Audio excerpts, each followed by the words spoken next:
I intend to have a YouTube video every 2 weeks if possible. I have quite a lot of video material, so hopefully I can manage this.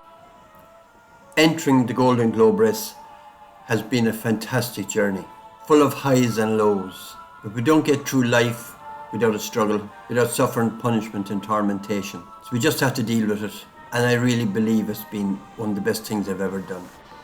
There was 32 paid up entrants, of which 16 made the start. I was one of them, and I did believe I would finish. Of the 16 that started, only 3 finished, and I wasn't one of them. I only made it to Cape Town. I was shattered and disappointed and ashamed. My self-steering broke down. I felt I could have done more, and I didn't see it coming. I should have done more. I brought spares, but I didn't really believe the self-steering would break down. And the spares I brought didn't cover the part that broke. Actually, the part that broke rarely goes. I was unfortunate or ill-prepared, but I didn't have the spares and I had to pull into Cape Town. It was a difficult time, a struggle, a lonely time. I was never lonely up to that, and it was just heartbreaking, and I felt ashamed because I had let down my supporters. I got fantastic support at home in Ireland. People of Ireland really got behind me. Pulling into Cape Town then was difficult. It was about 3 weeks before I got to Cape Town that the self-steering started to malfunction. But in the beginning it was just small. The front bushing had failed and the back bushing was holding it, and it was rattling and loose and that. But as time went on it got worse. Then the back bushing went, and the spindle that runs fore and aft started to get loose, and then the gear started to disengage and hop, and it was a depressing time. I suppose deep down I knew I was out of the race, but I was hoping and hoping and hoping I could fix it. And hope is vain, you need reality, and it took a while for me to admit to myself that I wouldn't be able to finish the race. If I had gone on without self-steering, it would have been wrecked. And if I went in and got it fixed and went in the Chichester class, there was a chance I would have lost my boat. There was 4 boats lost and 1 wrecked in the 2018 race between Cape Town and Cape Horn. I didn't want to lose my boat. If I lost my boat, I wouldn't have another chance of entering the race. I know it's going to be a struggle financially and every other way to get into the 2026 race, but I have a boat. I have the technology, I have the ability, I have the dream, and I really want to get there. I was doing okay, even though I had too much weight on the boat and this and that. My Rolly Tasker sails really stood to me. My boat is quite a bit heavier than most of the boats in the race, and the mast is shorter. But I proved that I can get that boat going, and if I could have got it into the Southern Ocean, I do believe I would have got across quite well. My plan from now is to work hard, make as much money as I can, clear my loans and my overdraft, make the start of the 2026 race. For the race, I will use the same boat, the Saltram Saga 36. I will use an Aries steering. I do believe the Aries steering is better than the Hydroven, and they're the only 2 really that I would consider. A few days after I arrived in Cape Town in my Saltram Saga, another Golden Globe race boat came in, Lazy Otter.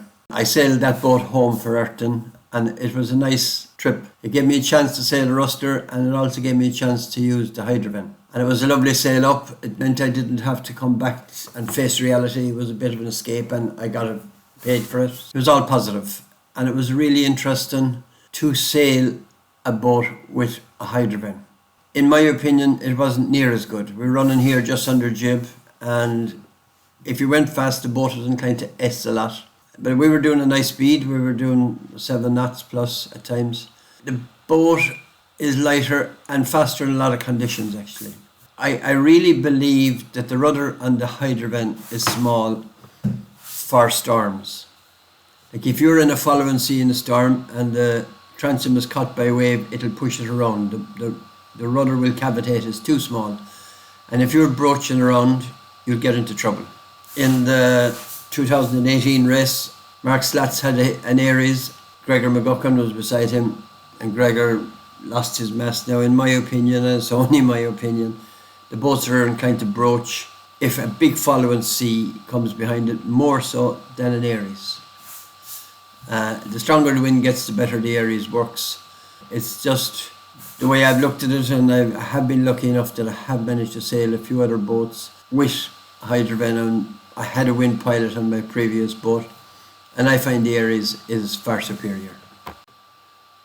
So that leaves me with the Aries is definite for the Golden Globe race in 2026. This means I will have to have the one I had on the boat, which I got fixed in Cape Town, totally rebuilt. I wasn't that happy with it actually on the way up. It's working okay, but it's not fully lined up properly. I don't know exactly why. But I will go over to Holland and I will buy a brand new one, and I will get the old one refurbished. And I will carry a full spare as well as spares on the boat. I will be able to use spinnaker booms as a crane on the back of the boat to change it. So that's my plan for the self-steering. So it'll be the same boat. My wish list is a spare self-steering, some new Rolly Tasker sails. While sailing home from Cape Town to Ireland, I did a budget to enter the 2026 race. And with all my wish list and everything, the work done on the rigging and the new self-steering, my total budget came to 88,000. The entry fee would be 21,500 of that, and that includes a 10,000 sponsorship levy. This will keep me busy. It's a good target and it's achievable. My next main project on the boat is to get it lifted out. I'll bring it to Murphy's Marine in Valentia Island, and to get my engine taken out. I'm working under the engine on the sump and bilge pumps, and more importantly on my stern tube. It's a sealed stern tube. It was replaced new when I got the boat. I need to make sure that it's well maintained. The shaft off the back of the engine runs through the stern tube. This means it's a hole in the boat. The shaft is cooled with salt water. If the seal breaks on a sealed one, quite a lot of water comes in quite quick. Now it's all good and it's new, but I just need to fully check that and go over it, get totally familiar with it. So the easiest way to do that is with the engine out. So I will remove the engine, and I need to also check the bilge pumps in the sump under the engine. It's the deepest part. I have other bilge pumps in other places, but if I can get one really deep in the sump, I can have very little water in the bottom of the boat, which is an advantage when you get a knockdown. I only got one really bad knockdown this year, and it was actually coming home from France. So that meant whatever water was in the bilge went up into the batteries and wet some of the bunks. Very little water came in through the hatches and the vents that time, so that was good and lucky.